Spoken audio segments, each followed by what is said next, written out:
कल हमने देखा कि किस तरह प्राइम मिनिस्टर मोदी को यूएई के प्रेसिडेंट ने शेख मोहम्मद बिन ज़ायद अल नहयान ने ख़ुद एयरपोर्ट पे जाके रिसीव किया। हालांकि बहुत कम होता है, बल्कि होता ही नहीं है। यूएई के जो प्रेसिडेंट हैं वो खुद एमबीजेड जो है वो लेने आए हैं और उन्होंने आके बड़ा एक वार्म वेलकम किया। और ये आपको पता है कि ये जो वेलकम है, ये जो नूपुर शर्मा वाला इंसिडेंट हुआ था उसके बिल्कुल बाद में हुआ। सो इट मीन्स के जो मुस्लिम वर्ल्ड है वो इंडिया को मजहबी लेंस से नहीं देखती।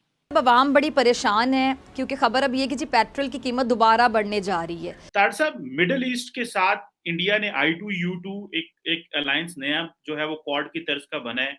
G7 में भी नरेंद्र मोदी बैठे हुए हैं, ब्रिक्स में भी, यानी चाइनीज ब्लॉक में भी इंडिया बैठा हुआ है और वेस्टर्न ब्लॉक में भी इंडिया बैठा हुआ है। तो प्रेसिडेंट खुद जाके उन्होंने एयरपोर्ट पे रिसीव किया और ये बड़ी प्रोटोकॉल को बालाए ताक रख के यूएई ने ये किया।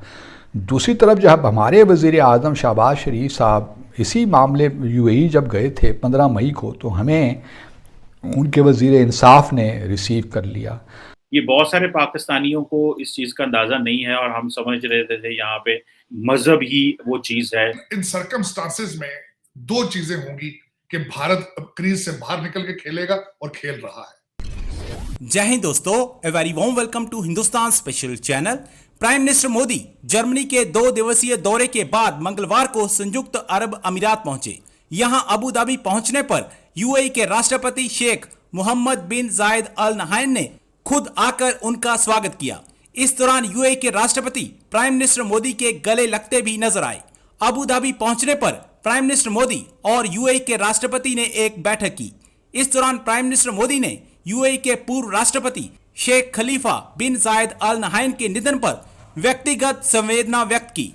अब Pakistani media prime minister Modi के यूएई पहुंचने पर यूएई के राष्ट्रपति द्वारा खुद उनको रिसीव करने पर हैरान परेशान है और पाकिस्तानी मीडिया ये चर्चा कर रहा है कि शायद ही पहले कभी ऐसा हुआ हो कि यूएई के राष्ट्रपति खुद किसी मेहमान का स्वागत करने आए।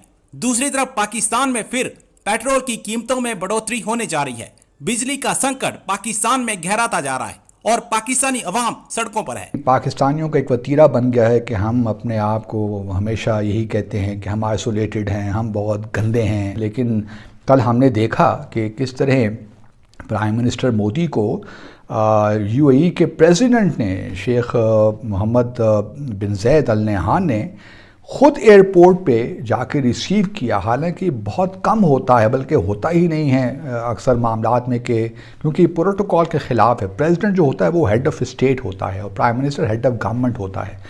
तो प्राइम मिनिस्टर प्रेसिडेंट जो है उसका प्रोटोकॉल में ही और शी टेक्स प्रेसिडेंस।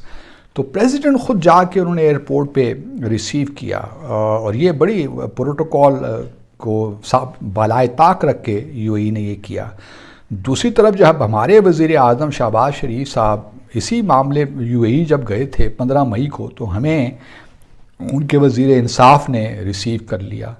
और जी हाँ, हम आइसोलेटेड तो नहीं हैं, लेकिन बहरहाल ये कुछ चीज़ें हैं जो कि जहन को परेशान करती हैं। दूसरी बात ये भी करता चलूँ कि मल्टीलैटरल, बार बार यही कहता हूँ कि हमारा सारा एम्फेसिस मल्टीलैटरलिज्म पे है और फोकस हमें बायलैटरल रिलेशंस पे करना चाहिए। अगर आज हम बायलैटरल रिलेशन से फोकस करते तो शायद हमारे वज़ीर आज़म जब अबू धाबी गए 15 मई को, तो उनको भी वहाँ के सदर एयरपोर्ट पे आके रिसीव करते, लेकिन ऐसा हुआ नहीं। और ये बातें एक आम शहरी को तो बॉदर करती हैं, इसमें कोई शक नहीं है। और हम देख रहे हैं कि हुकूमत के पास, रिहा रब्बानी खर साहब ने कहा कि हम सही डायरेक्शन पे हैं। लेट्स होप कि we are in the right direction और हम अपनी फॉरेन पॉलिसी को अपनी इकनॉमिक डेवलपमेंट के लिए इस्तेमाल करें। ये एक बड़ा चैलेंज हमेशा से रहा है और मेरी हुकूमत को शुरू दिन से यही मैंने दरख्वास्त की कि एक तो आप इकनॉमिक डिप्लोमेसी पे थोड़ा फोकस कीजिए और साथ साथ पब्लिक डिप्लोमेसी। ये दो एरियाज़ ऐसे हैं जिसमें पाकिस्तान हमारा कभी सही मानों में फोकस तरीके से हम आगे नहीं चले। नरेंद्र मोदी जो हैं वो पहुंच गए हैं यूनाइटेड अरब एमिरेट्स, जहां पे उनको यूएई के जो प्रेसिडेंट हैं वो खुद एमबीजेड जो है वो लेने आए हैं और उन्होंने आके बड़ा एक वार्म वेलकम किया। और ये आपको पता है कि ये जो वेलकम है, ये जो नूपुर शर्मा वाला इंसिडेंट हुआ था उसके बिल्कुल बाद में हुआ। सो इट मीन्स के जो मुस्लिम वर्ल्ड है वो इंडिया को मजहबी लेंस से नहीं देखती। ये बहुत सारे पाकिस्तानियों को इस चीज़ का अंदाज़ा नहीं है, और हम समझ रहे थे यहाँ पे कि शायद जो है वो हम लोग जो है वो जिसे कहते हैं ना कि एक मज़हब ही वो चीज़ है, डिटरमिन करती है कि जिसने हमारा लिंक डेवलप करना है मुस्लिम वर्ल्ड के साथ। लेकिन पता चला कि नहीं, मज़हब नहीं है जो चीज़ लिंक डेवलप करती है, ये नेशनल इंटरेस्ट होता है। अब यूएई और इंडिया का जो नेशनल इंटरेस्ट है that is on business, bilateral trade, investments in Kashmir, जो फ्री ट्रेड है उसके ऊपर बात कर रहे हैं। $100 बिलियन की वो ट्रेड करने लगे 2030 तक।